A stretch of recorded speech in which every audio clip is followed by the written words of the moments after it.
안녕하세요. 저는 하나밖에 없는 자식을 앞세우고 하루하루 입에 넣는 밥알도 미안한 마음으로 겨우 살고 있는 엄마입니다. 멀쩡하게 키워 시집까지 보낸 자식을 먼저 보낸 애미의 심정. 정말 직접 당해보지 않은 사람은 얼마나 고통스러운지 모르실 거예요. 저 또한 뉴스에서 나오는 이야기들을 볼 때 안타깝다고만 생각하고 넘겼었으니까요. 늘 혼자 그 고통을 곱씹기만 하다가 오늘 이곳에 사연을 한번 적어봅니다. 소개된 이야기를 풀어내며 조금은 저도 마음이 편해지기를 간절히 바라면서요. 저와 남편 사이에는 자식이 하나밖에 없었어요. 바로 앞서 얘기한 그 딸아이였죠. 시댁은 대대로 손이 귀한 집안이었고 남편도 형제가 없이 홀홀 단신 외동으로 자랐어요. 그러다 보니 결혼할 당시 시어머님이 얼마나 유난스럽게 하시던지 제가 뭘 해도 성에 안 차하셨고 저의 안중 따윈 관심도 없이 오로지 아들에게 모든 관심을 쏟던 분이셨죠. 막 시집을 왔던 어린 나이에는 제가 한없이 부족한 사람으로 느껴져 속상하기도 했어요. 그만큼 자식에 대해 끔찍한 그런 집안이었어요. 손이 귀한 만큼 시부모님은 저에게 아들을 참 바라셨고, 저도 자연스럽게 아들이 태어날 거라고 여겼어요. 그런데 결혼하고 얼마 안 가 첫 임신을 했는데 그만 유산을 하고 말았어요. 그때 얼마나 충격이 크던지 병원에서는 제가 몸이 약해서 그렇다며 일을 적게 해야 한다고 했고 그 소리에 시어머님은 발끈하셨어요. 집안일을 얼마나 한다고 몸이 힘들어서 유산을 하니? 내가 다 도와주고 너는 기껏해야 옆에서 거드는 게 다인데. 시어머님 입장에선 그렇게 생각이 드실 수도 있었어요. 실제로 어머님이 다 도와주시기도 했고요. 그런데 제 몸이 원래 약하다는 걸 어쩌겠어요. 병원에서는 몸과 마음을 무조건 편하게 해야 한다고 했는데 그렇게 할 수 있을 리가 없었죠. 예전 시집살이라는 게 다 그랬잖아요.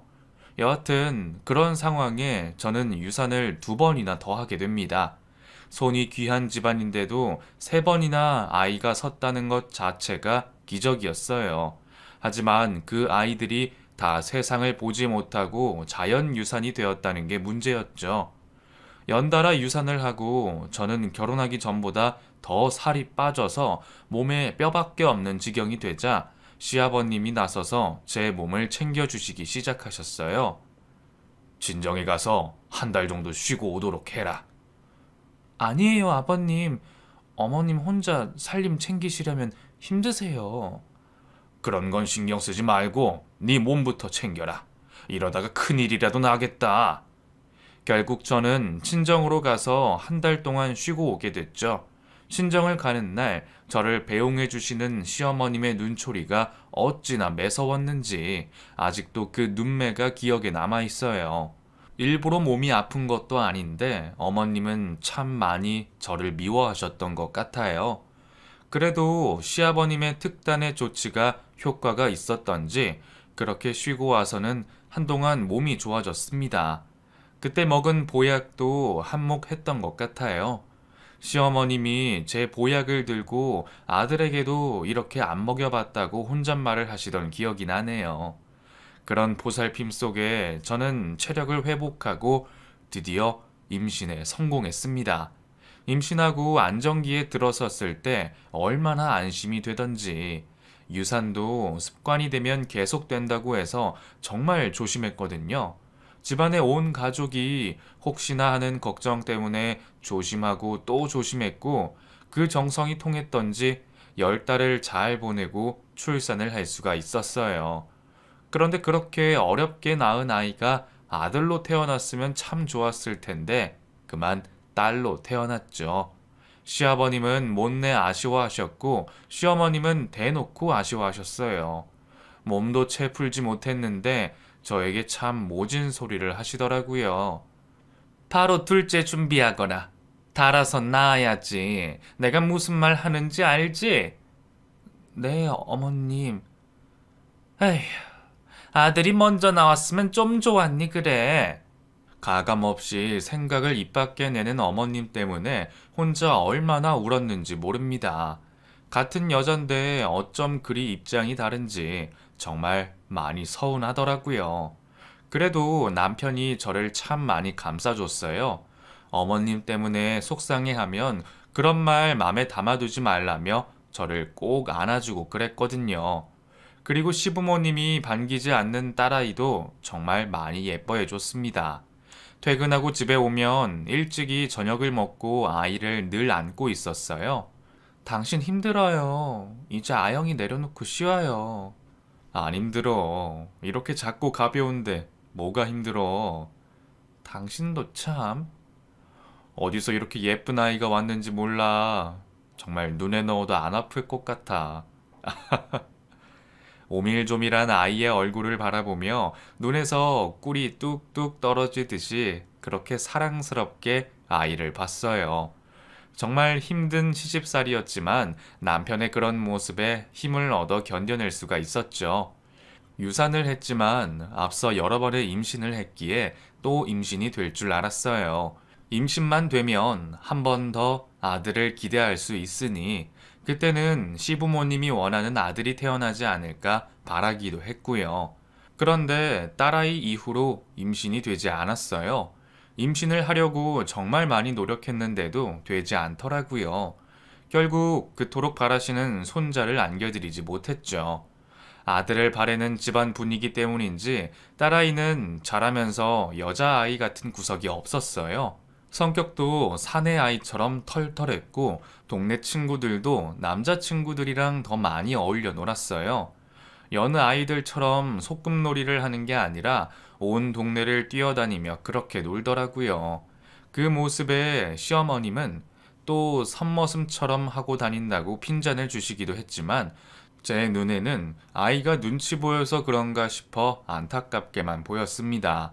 아기자기한 구석은 없었지만 성격이 참 좋았던 딸아이는 친구들 사이에 그렇게도 인기가 많았어요.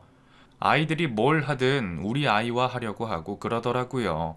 공부도 참 열심히 하고 학교가 쉬는 주말이면 저희가 운영하는 순두부 가게에 와서 먼저 일손을 거들고는 했죠. 오늘은 집에서 쉬라니까 왜 또 나왔어? 에이, 바쁜 거 좀 도와드리고 쉬면 돼요. 맨날 쉬는데 뭐.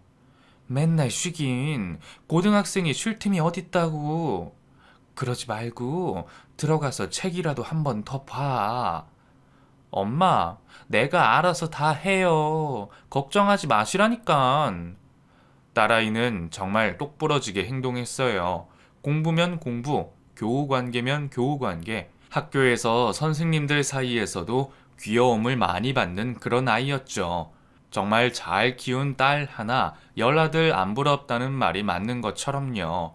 가끔 눈치 보고 사는지 엄마 때문에 너무 일찍 처리된 것 같아서 안쓰러울 때도 있었는데 그런 눈치는 또 얼마나 빨리 알아채는지 지가 먼저 씩씩하게 굴면서 제 마음을 안심시켜주고는 했어요. 정말 그 아이 덕분에 참 많이 웃으면서 그렇게 살았던 것 같아요. 딸은 고등학교를 졸업하고 간호대학으로 진학을 했습니다. 맘 같아서는 의사가 되고 싶지만 성적이 안 따라준다며 간호사가 되겠다고 하더라고요. 성적도 좋아서 장학금을 타며 대학 4년을 보내고 졸업 후 대학병원에도 빨리 취직이 됐어요. 아이가 취직이 될 즈음 시어머님이 병고로 돌아가시게 됐어요. 지병이 있으셨는데 집에서 돌볼 수 있는 상황이 안 돼서 병원으로 모셨더니 2년이 채 안 되어 돌아가셨죠.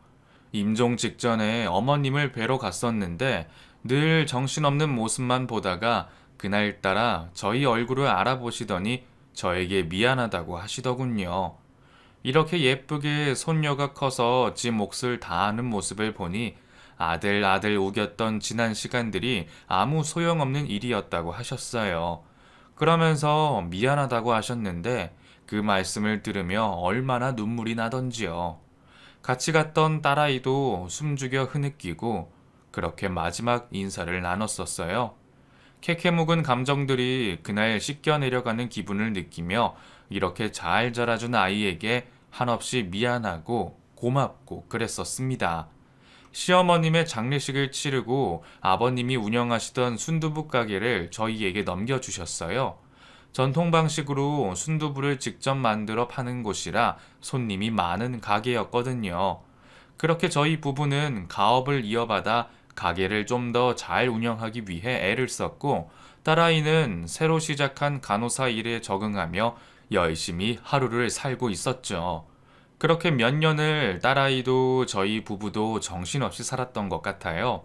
자영업 특성상 1년에 쉬는 날 몇 번 없이 하루 종일 가게 일에 매여서 악착같이 일을 했고, 아이도 3교대로 일을 하며 일에 빨리 적응하려고 애를 썼고요. 가족여행 한번 제대로 가지도 못하고 일만 주구장창 그렇게 했던 게 지금에 와서는 얼마나 후회가 되는지 모릅니다. 장사가 잘 되니 벌 때 벌어야 한다는 생각에 이 돈 벌어서 딸아이 시집 갈 때 제대로 챙겨주자는 생각을 했었어요.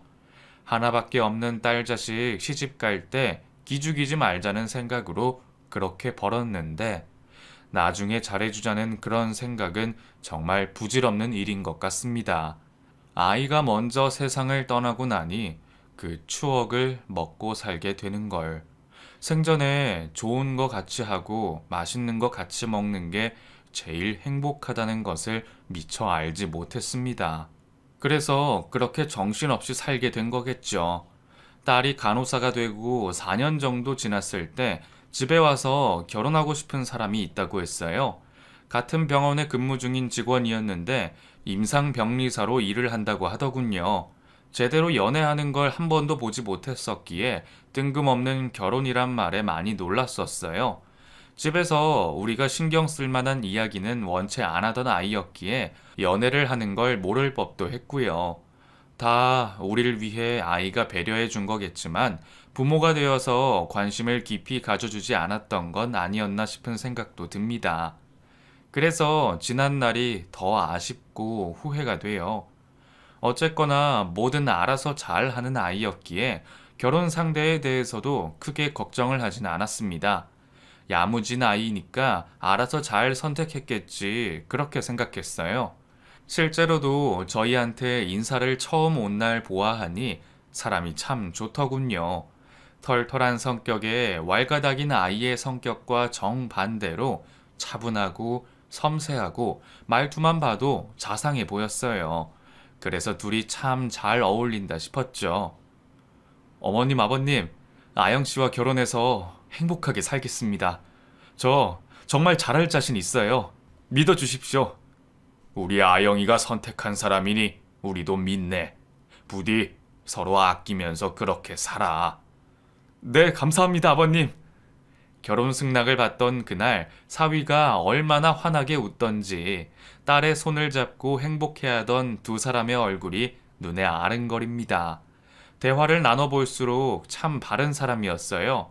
그래서 사위의 집안도 크게 걱정하지 않았죠. 듣기로는 바깥사돈이 사업을 하신다고 하더군요. 안사돈은 집에서 전업주부로 있다고 하고, 시댁이 부유하면 그것도 우리 아이 복이다 싶어서 내심 기대도 있었어요. 결혼이란 게 다 현실이잖아요. 그러니 경제적인 조건도 무시할 수 없는 부분이었죠. 상견례도 무리 없이 진행이 됐고 곧 둘은 결혼식을 올렸죠. 하얀 드레스를 입고 결혼식을 하는 아이를 보며 혼자 얼마나 눈물을 훔쳤는지. 맘 같아서는 고운 내 딸 시집 안 보내고 평생 끼고 살고 싶은데 그게 또 순리에 맞지 않잖아요.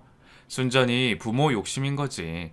딸도 짝을 만나 가정을 이루고 자식을 낳고 그렇게 인생을 살아가는 게 맞는 일이지만 결혼이란 게 편하게만 살 수는 없는 일이라 걱정도 많이 됐어요. 게다가 안 싸돈 될 사람이 차가운 인상이라 제 걱정이 더 컸던 것도 사실이었고요. 이런 제 속을 아는지 모르는지 결혼식이 끝난 아이는 지 남편과 환하게 웃더군요. 그날 딸아이의 얼굴이 정말 너무 예뻤어요. 세상 누구보다도 예뻤습니다. 딸은 결혼 후에도 맞벌이를 계속했어요. 혹시나 시댁에서 일을 그만두게 할까봐 걱정을 했었는데 다행히 그런 터치는 안 하는 모양이었어요.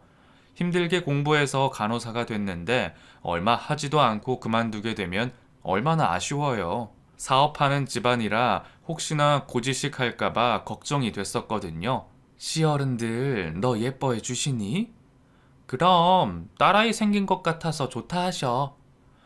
그럼 다행이다. 네가 알아서 잘 할 것 같지만 어른들 안부 인사 잘 하고 그래. 알았지? 알겠어요. 엄마는 내가 없으니까 편하지? 그래. 너무 편하다. 부모 속도 모르고 얄밉게 얘기하는 딸에게 맞장구는 쳐줬지만 딸이 결혼을 하고 얼마나 허전했는지 모릅니다. 가슴이 텅 빈 것 같았어요. 아이가 쓰던 가구와 물건은 그대로 있는데 사람만 없으니 표가 더 나더라고요. 남편과 일이 끝나고 깜깜한 집에 들어갈 때마다 아이 방을 꼭 열어봤어요. 아영이 없는 거 뻔히 아는데 뭐하러 자꾸 열어? 혹시나요. 집에 오면 방에서 자고 있을 것 같아서 그래서 그래요. 결혼해서 잘 살고 있는데 이제 당신도 아영이 보내줘. 응? 그래요. 그래야죠. 아이의 신혼집은 저희 집과 30분 거리여서 보러 가려면 얼마든지 갈 수 있지만 그게 또 내 맘대로 가지는 게 아니잖아요. 엄연히 사위가 그 집에서 같이 살고 있으니 눈치도 보이고 그래도 보고 싶을 땐 반찬을 바리바리 싸서 보러 가곤 했어요. 그러면 딸이 오랜만에 엄마 반찬 먹는다고 얼마나 좋아하던지. 밥도 없이 짠 반찬을 입안에 넣고 맛있게 오물거리는 모습을 볼 때면 나이가 얼마 먹었든 여전히 어린 자식 같아서 가슴이 사무치고는 했습니다. 딸이 결혼하고 1년쯤 되었을 때 정말 반가운 소식이 생겼어요. 딸의 임신이었죠. 당장은 일을 좀 더 하고 임신할 거라고 했었는데 아이가 생겼다고 하더군요. 제가 어렵게 딸을 가졌잖아요. 그런데도 딸은 그리 힘들이지 않고 임신이 된 것 같아서 얼마나 감사하던지. 나름 저에게 그게 트라우마가 되었던지 걱정을 하고 있었거든요. 임신을 하고도 계속 일을 할 수 있을 정도로 건강도 좋았고요. 정말 감사할 일이었죠. 딸은 엄마 닮는다는 말이 많아서 나처럼 고생하면 어쩌나 그 걱정을 참 많이 했어요. 그러니 건강한 임신 기간을 지나는 딸이 더 대견하게 보일 수밖에요. 입덧도 그리 심하게 하지도 않고 몸이 힘들 텐데도 어찌나 씩씩하게 잘 지내는지 막달이 될 때까지 일을 계속했는데 내심 그 모습이 안쓰러워 쉬라고 하고 싶은데 꿋꿋하게 일을 하니 아이가 얼마나 안타까웠는지 모릅니다. 네가 그 일을 하려고 얼마나 고생했는지 아는데 엄마는 네가 홀몸이 아니라 집에서 편하게 쉬었으면 좋겠어. 다음 달이면 육아휴직 받아서 쉴 수 있어, 엄마. 엄마 말대로 엄마 아빠가 나 힘들게 대학 보내주셨는데 결혼이나 임신 핑계로 일을 그만두고 싶진 않아요. 정서방이 쉬라고 안 해? 하지. 시댁에서도 일 안 해도 된다고 하시고. 그럼 쉬어. 뭐하러 그렇게 아등바등해. 엄마, 나 나중에 꼭 수간호사 될 거야. 나는 남편 벌어다 주는 돈으로 집에서 살림만 하는 거 나랑 안 맞아. 딸은 이 길에 들어섰으니 정상은 한번 찍어보겠다면서 그렇게 욕심을 냈었어요. 아이의 그런 모습을 보면서 장하기도 하고 애쓰는 모습에 맘 아프기도 하고 그랬죠. 그래도 지가 하겠다고 하니 대견하기도 했습니다. 내 딸이 엄마보다 낫다는 생각에 흐뭇하기도 했고요. 딸은 예쁜 딸아이를 무사히 출산했습니다. 손주는 아들로 한번 보려나 기대를 했었는데 딸이라고 하더군요.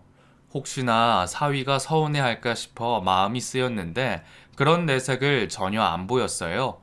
오히려 첫 딸이라 너무 좋다는 말을 하더라고요. 세월이 변하니 이런 것도 변하는구나 싶어 갈수록 살기 좋아진다는 생각도 들었어요. 한국이라는 곳이 여자가 살아가기에 그리 좋기만 한 환경은 아니었잖아요. 딸이 어릴 때만 해도 아들을 바라는 집이 대부분이었고, 그렇게 변하지 않을 것 같던 고정관념들도 시간이 흐르니 다 변하게 되고, 우리 딸이 사는 세상이 그런 세상이니 더 안심도 되고요.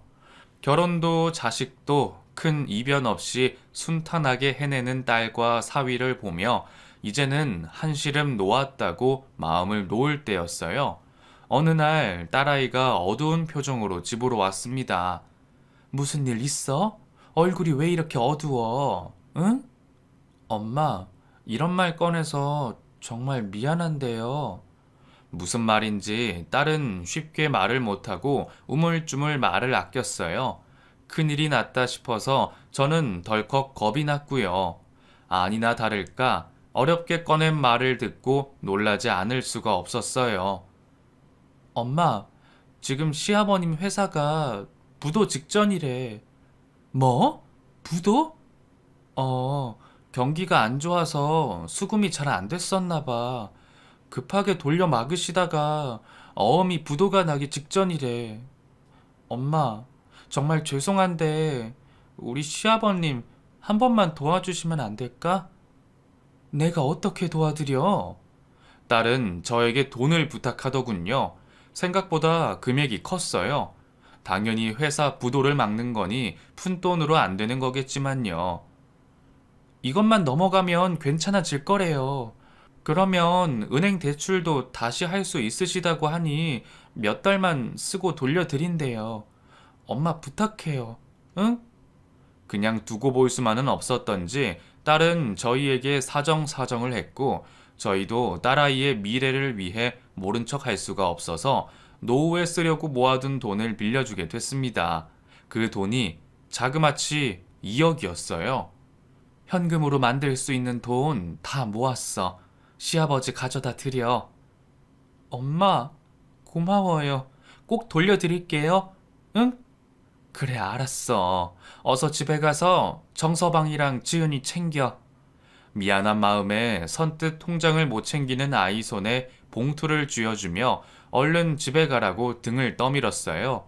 집을 나서면서도 자꾸만 머뭇거리는 아이의 마음을 알 것 같아 일부러 웃어줬죠.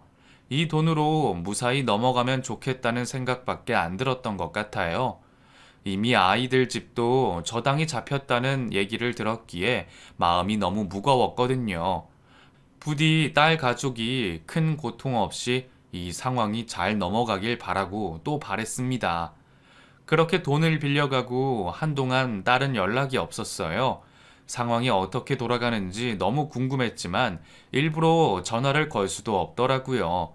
그래서 한없이 기다리고 있는데 2달 정도 지났을까 딸과 사위가 집으로 찾아왔습니다.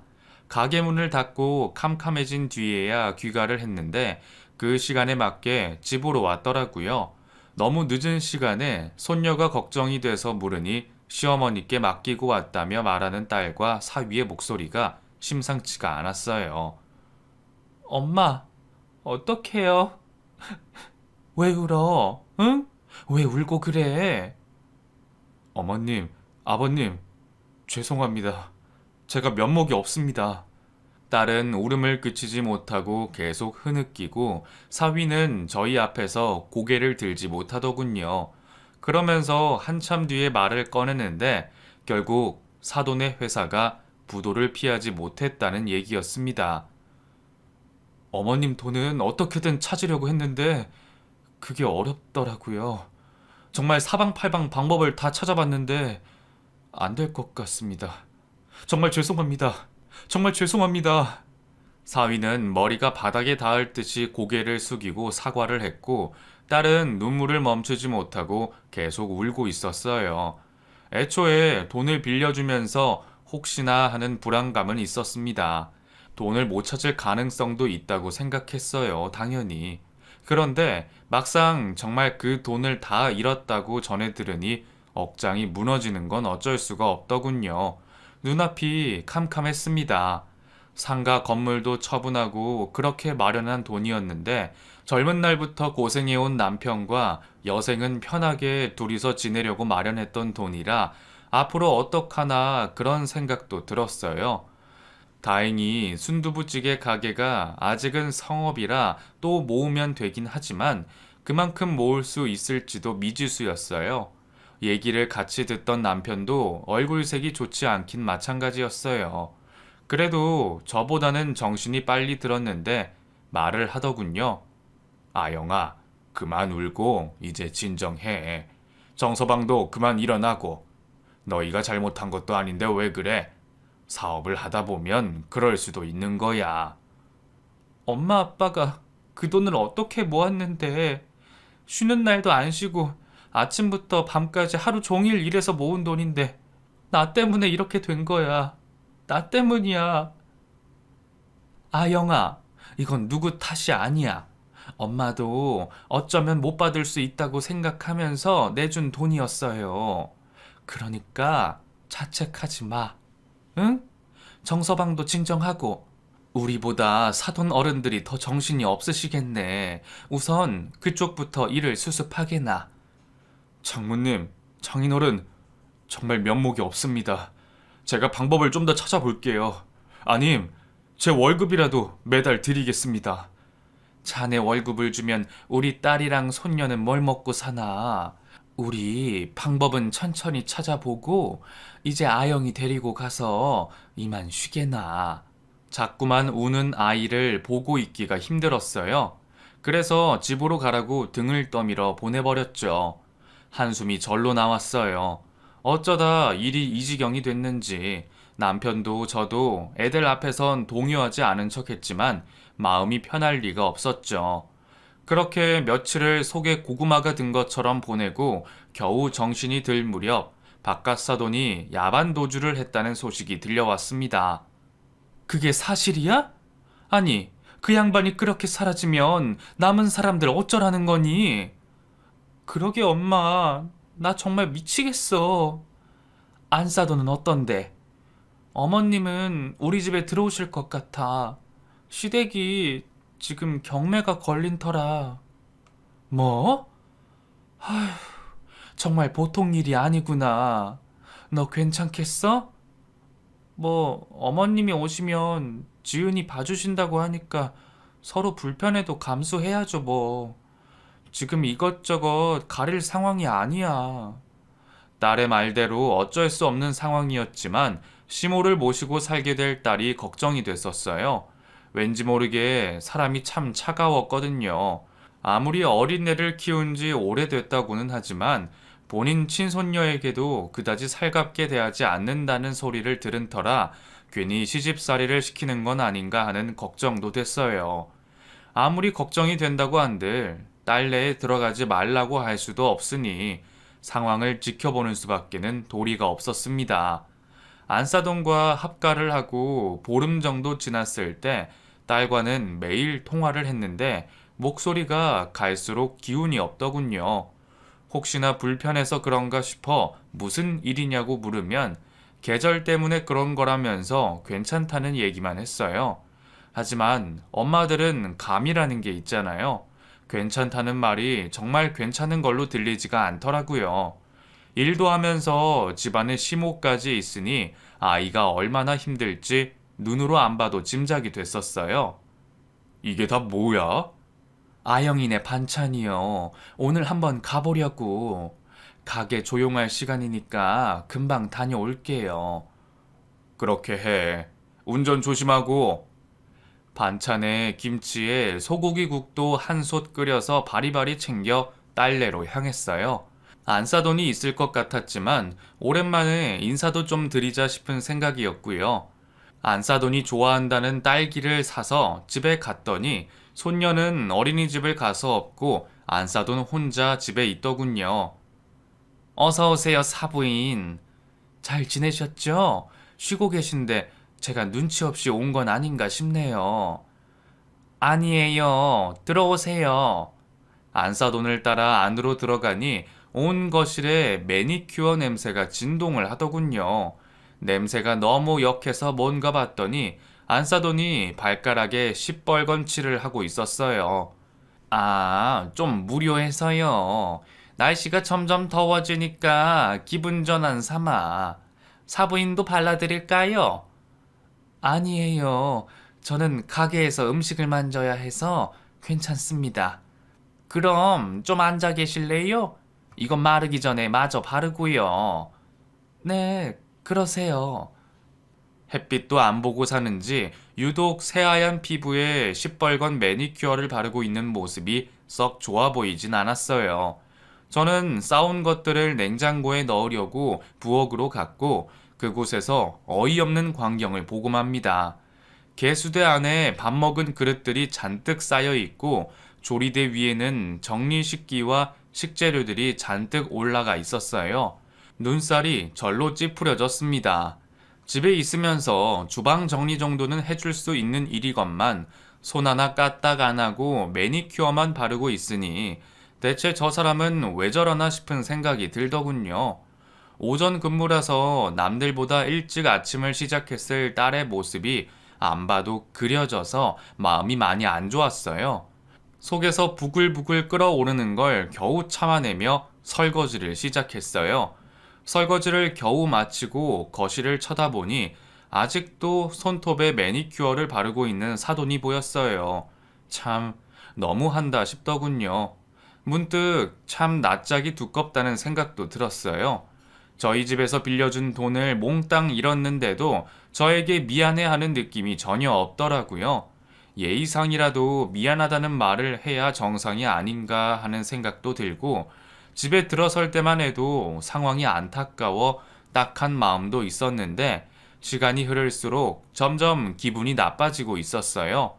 겨우 감정을 추스르고 화장실로 가는데 가는 길에 애들 방을 보니 정리 안 된 옷가지들로 난장판이더군요. 손녀가 아침에 등원을 하면서 어질러 놓은 것 같았는데 아이가 등원한 지 한참 됐는데도 여전히 정리되지 않은 모습에 한숨이 나왔어요. 딸아이가 집에 와야 정리가 될 것 같다는 생각에 마지못해 제가 다 정리를 했습니다. 정리가 얼추 끝나자 그때서야 사돈도 매니큐어 바르는 게 끝이 나더군요. 얼른 정리를 끝내고 그 집에서 나와버렸어요. 도저히 같은 공간에 못 있겠더라고요. 그동안 얼굴 본 건 몇 번 되지 않았지만 그래도 딸이 그동안 싫은 얘기를 안 해서 잘해주는 줄 알았어요. 그런데 그날에서야 제대로 상황 파악이 되더군요. 앞으로 어떻게 살아갈지 제가 당사자가 아닌데도 막막해지는 기분이었어요. 그날 밤에 딸이 전화가 와서 덕분에 자기가 편해졌다고 고맙다고 하더군요. 사돈에 대한 얘기가 목구멍까지 올라왔지만 꾹 참고 말을 하지 않았어요. 어차피 지금 얘기해봤자 내 딸만 스트레스 받겠다 싶어서요. 얼른 사돈이 그 집에서 나가길 바라는 수밖에는 도리가 없었죠. 그게 언제가 될지 모르니 속이 더 터지고요. 그 이후로 반찬을 만들어서 줄 때는 딸이 있을 때만 갔어요. 아이에게 1층으로 내려오라고 해서 반찬만 건네주고 바로 왔어요. 그게 저나 딸의 정신건강에 이로울 것 같아서요. 그렇게 아슬아슬하게 한동안 지냈습니다. 곧 닥칠 일을 예상하지도 못하고 얼른 딸의 상황이 좋아지기만을 바라면서요. 저희 부부에게 닥칠 불행을 미처 감지하지도 못한 상황에 일은 터지고 말았습니다. 그날은 하루 종일 몸이 무거워서 컨디션이 이상하다고 느끼며 있던 날이었어요. 자꾸 눕고 싶고 기운도 안 나고 그렇더라고요. 날씨 때문에 그런 건가 싶어 달달한 믹스커피를 한잔하며 앉아 있을 때 사위에게서 전화가 왔습니다. 장모님! 정서방, 이 시간에 웬일이야? 장모님, 아영이가 사고가 났습니다. 사고? 그게 무슨 소리야? 딸이 퇴근하는 길에 교통사고가 났다는 얘기였어요. 너무 놀라서 저와 남편은 정신없이 병원으로 갔고요. 차가 뒤집혀져서 위급하다는 얘기를 듣고는 병원까지 무슨 정신으로 갔는지 모를 정도로 정신없이 갔어요. 도착하니 수술 중이었고 머리를 많이 다쳐서 많이 위중하다는 얘기를 하며 사위는 울고 있었어요. 수술실 앞에서 꼼짝도 않고 기다렸어요. 수술 시간은 계속 길어지고 있었고 마침내 열린 수술실 문으로 딸의 사망 소식을 듣게 됩니다. 내 귀하고 귀한 아이가 죽었다는 얘기를 의사 선생님이 말하더군요. 그게 무슨 소리야? 거짓말 하지 마. 내 딸이 왜 죽어? 내 딸이 왜 죽냔 말이야? 어머님, 어머님! 저는 소리를 지르다가 혼절했고 정신을 차려보니 응급실 침대에 누워있더군요. 모든 게 꿈이길 바랬습니다. 기절하기 전에 들었던 그 말이 모두 꿈이기를 바랬어요. 하지만 그게 모두 사실이라는 듯 남편이 울고 있었습니다. 웬만해선 눈물을 보이지 않는 그런 남편이 흐르는 눈물을 닦을 생각도 못하고 애처럼 울고 있었어요. 꿈이길 그렇게 바라는 그 일이 사실이라고 남편이 눈물로 알려줬습니다. 딸의 죽음을 미처 받아들이지도 못한 상황에 장례식장은 꾸려졌어요. 사위는 손님 맞이를 한다고 슬픔을 채 느끼지도 못하고 있더군요. 그 모습을 보면서 사위도 참 안타깝다는 생각이 들었어요. 어떻게 이렇게 갑자기 우리 곁을 떠날 수가 있는지. 이럴 줄 알았으면 좋은 거, 맛있는 거 더 많이 챙겨줄 것을. 결혼한다고 할 때 못하게 말릴 것을. 편하게 하고 싶은 거 하면서 살게 해줄 것을. 지나간 일들이 모두 후회로 남아있는 것 같아 가슴이 미어져 터질 것 같았어요. 너무나 속이 상해서, 너무나 슬퍼서 벌써부터 그리운 딸에게 원망스런 감정도 생겼어요. 어린 딸을 두고 어떻게 눈을 감을 수가 있는지, 지 부모가 이렇게 두 눈 멀쩡히 뜨고 살아있는데 지가 먼저 그렇게 갈 수 있는지 원망스럽고 원통하고 도저히 감정을 추스릴 수가 없었어요. 여보, 밥 한 술 떠야지. 사고 소식을 들은 순간부터 제대로 뭘 먹지도 못하고 앉아만 있는데 남편이 국과 밥을 가져왔더군요. 먹어야 장사 치르고 딸도 잘 보낼 수 있다며 어서 먹으라고 하는 남편 손에 이끌려 겨우 국에만 밥을 입에 넣고 있는데 안 싸더니 어디선가 나타나 제 앞자리에 앉더군요. 사돈이지만 그 여편네 얼굴을 보니 씹고 있던 밥풀도 도로 뱉고 싶었어요. 자기 며느리가 죽었는데 얼굴에 화장까지 하고 앉아있는 이 여자가 대체 제정신인가 싶더군요. 사부인, 속 상하시죠? 말해서 뭐 하겠어요. 아유, 지은애미도 참 학복하지. 멀쩡히 퇴근하고 집에 오는 길에 그래 사고가 나서는. 말을 섞고 싶은 마음이 싹 사라지더군요. 안 싸더니 마치 남일 얘기하듯 하는 모습에 속이 뒤틀렸어요. 보고 싶지 않은 마음에 숟가락을 놓고 몸을 돌려 앉았어요. 말하지 않아도 대화하고 싶지 않다는 뉘앙스를 알아채길 바랬죠. 그런데 이 눈치 없는 여편네가 계속 말을 하는 거예요. 저기 그 집에 우편물 보니까 지은님이 생명보험이 있는 것 같던데 맞죠? 제가 노파심에 얘기를 하는데 지은애미 보험금 당연히 우리 지은 애비가 받겠죠? 사부인, 지금 제정신으로 그런 말 하는 거예요? 아니, 제가 못할 말 했나요? 왜 언성을 높이고 그러세요? 정말 해도 해도 너무하네요. 어떻게 나한테 딸아이 보험금 얘기를 꺼내요? 그동안 가슴에 묻어놨던 분노가 한꺼번에 터지는 기분이 들었어요. 머리카락이 쭈뼛쭈뼛 서는 것 같았죠. 아니, 보험금이 나오면 적은 돈은 아닐 텐데 확인차 물어볼 수도 있는 거잖아요. 뭘 그런 걸 가지고 이렇게 예민하게 꾸실까? 진짜 이해 안 되네. 그 순간 저는 그 여편네의 머리채를 양손에 말아 쥐었어요. 뭐 하는 거야? 이거 안 놔? 이 미친년아, 네가 그러고도 시엠이야? 우리 딸 살아생전에 그렇게 부려먹더니 내 진작 하는 짓 보고 알아챘어. 이 망할 인간아. 이 여자가 노망이 났나? 이거 안 놔? 놔! 조용하던 장례식장이 저와 그 여편네 때문에 시장통이 됐었어요. 남편은 저를 말렸지만 이미 눈이 돌아간 저는 어디서 힘이 났는지 괴력이 쏟았죠. 소란스러움에 사위가 뛰쳐왔더군요. 그리고 저희를 말리기 시작했어요. 아들이 보이자 기고만장해졌는지 목소리를 더 높이더군요. 예, 지은예비야. 이 여자 미쳤어. 어서 손 좀 떼. 장모님, 진정하시고 그만 놓으세요. 사위의 얼굴을 보자 울음이 다시 터졌습니다. 손에 힘을 빼고 바닥에 쓰러져 통곡을 했죠. 아이고, 아이고, 내 딸만 불쌍하지. 저런 집구석에 시집을 보내선. 아이고, 아영아. 아이고, 아영아. 사위는 우는 저를 보면서 자기 엄마한테 자초지종을 듣더군요. 그러더니 버럭 화를 내는 겁니다. 제정신이세요? 어떻게 장모님께 그런 얘기를 해요? 어머머, 얘 봐라. 너 나한테 이렇게 소리칠 입장이니? 네 아빠 도망가고 내가 얼마나 치욕스럽게 살고 있는데 이제 지은애미 월급도 없는데 너 혼자 벌어서 우리 다 어떻게 먹고 사니? 그만하세요, 네? 계속 이러시면 저 인연 끊을 거예요. 인연을 끊다니? 이 녀석이 키워준 은혜도 모르고. 당신이 날 키웠어? 어? 말은 바로 해. 당신 우리 아버지 돈 보고 들러붙은 거잖아.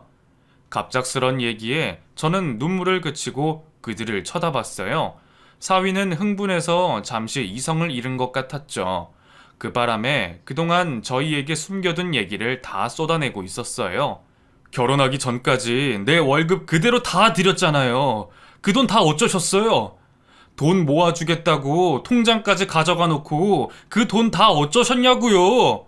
당신이 흥청망청 사치에 다 쓴 거 내가 모를 것 같았어요? 네? 얘기를 들어보니 역시나 그 사부인은 사위의 새엄마였어요. 게다가 사위가 취직을 하자 돈 관리는 어린이 해야 한다며 통장을 내놓으라고 했고 집안이 시끄러워지는 게 싫어서 사위도 다 알면서 그리 해준 것 같았죠. 당신이 사람이면 여기서 이러면 안 돼. 알아? 우리 장인 장모님한테 고맙다고 납작 엎드려 있어도 모자랄 판에. 뭐? 보험금? 당신 금수야? 짐승이냐고? 이 자식이 너 말 다 했냐? 나도 맨입으로 남의 자식 못 키워주지. 당연한 거 아니야? 안사도는 고분고분하던 사위가 난리를 치니 자존심이 상했던지 장례식장에서 물건을 던지고 누워서 구르는 등 난동을 피우기 시작했어요. 정말 눈뜨고 못 봐줄 정도로 철딱서니 없이 굴더군요. 하지만 그것도 오래가진 못했어요. 누군가 경찰을 불렀고 곧 그들 손에 끌려 나갔거든요. 아무도 그 사람을 위해 해명하지 않으니 경찰서로 끌려갈 수밖에요. 안사돈이라는 그 여자가 끌려나가고 나니 실내는 순식간에 조용해졌습니다. 저는 멍하게 서 있는 사위에게 갔어요. 그리고 사위를 끌어안고 펑펑 울었죠. 사위도 저도 남편도 서로를 끌어안고 펑펑 울었습니다. 모든 게 엉망진창이었어요. 한참 펑펑 울고 있자니 아이 손이 저를 만지며 할머니라고 부르더군요. 작은 방에서 자고 있던 손녀가 깨서 곁에 서 있었어요. 지 엄마가 죽은 걸 제대로 이해 못하고 엄마를 계속 찾는 손녀를 안고 또 한 번 저희는 통곡을 했습니다. 그렇게 딸아이를 보내는 마지막 밤이 지나갔어요. 그리고 이튿날 딸은 한 줌의 재가 되어서 아름드리 나무 아래에 뿌려졌습니다. 날씨마저 화창한 그런 날이었어요. 이후 한동안 가게를 직원에게 맡기고 저는 몸져 알아누웠습니다. 하고 싶은 것도 먹고 싶은 것도 없이 우울증에 빠져 정신을 차릴 수가 없었죠. 딸이 떠난 그 해는 지금도 머릿속에 기억이 없어요. 정신을 놓고 살아서 그런가 봐요. 딸을 가슴에 묻은 지 이제 5년이 지났어요. 그 사이 손녀는 학교에 입학을 해 초등학생이 되었고 사위는 새로 만나는 사람 없이 딸아이를 건사하며 여전히 병원에서 일을 하고 있어요. 그때 그 안사돈과는 인연을 끊고 왕래를 안 한다고 하더군요. 돈도 없이 어떻게 생활하는지 그렇게 꾸미는 걸 좋아하니 돈 많은 노인네 꼬셔서 살고 있을 수도 있겠네요. 어쨌거나 다시는 만나고 싶지 않은 그런 사람이에요. 꿈속에서조차도 보고 싶지 않습니다. 사위와 손녀는 종종 저희 부부를 만나러 옵니다. 저도 여전히 반찬을 만들어 갖다 주고 있고요. 손녀는 어쩜 그리 지 엄마를 많이 닮았는지 나이를 먹을수록 더 닮아가는 것 같아 깜짝깜짝 놀랄 때도 있어요. 손녀가 자라는 걸 보고 있으면 저절로 미소가 지어지는 게 정말 우리 집 엔돌핀이죠. 이렇게 지난 일을 글로 적으면 순간순간 울컥하는 마음에 눈물도 쏟고 그랬네요. 한바탕 울고 나니 마음도 가벼워진 것 같고 그렇습니다. 제 이야기는 여기까지예요. 끝까지 들어주셔서 고맙습니다.